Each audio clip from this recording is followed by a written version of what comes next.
Ang mabuting balita ng Panginoon, ayon kay San Juan.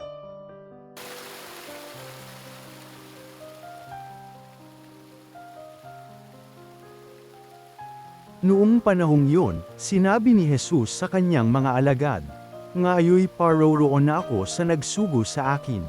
Wala isa man sa inyong nagtatanong sa akin kung saan ako pupunta. At ngayong sabihin ko sa inyo, natigib kayo ng kalungkutan. Ngunit dapat ninyong malaman ang katotohanan.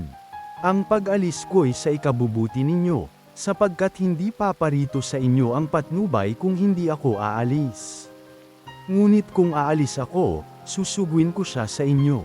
Pagdating niya ay kanyang patutunayan sa mga tao sa sanlibutan na mali ang pagkakakilala nila sa kasalanan, at ipakikilala niya kung ano ang matuwid, at kung ano ang kahatulan. Mali sila tungkol sa kasalanan, sapagkat hindi sila nanalig sa akin, tungkol sa matuwid, sapagkat ako'y paroroon sa Ama at hindi na ninyo makikita, tungkol sa matuwid, sapagkat ako'y paroroon sa Ama at hindi na ninyo makikita, tungkol sa kahatulan, sapagkat hinatulan na ang pinuno ng sanlibutang ito." Ang mabuting balita ng Panginoon.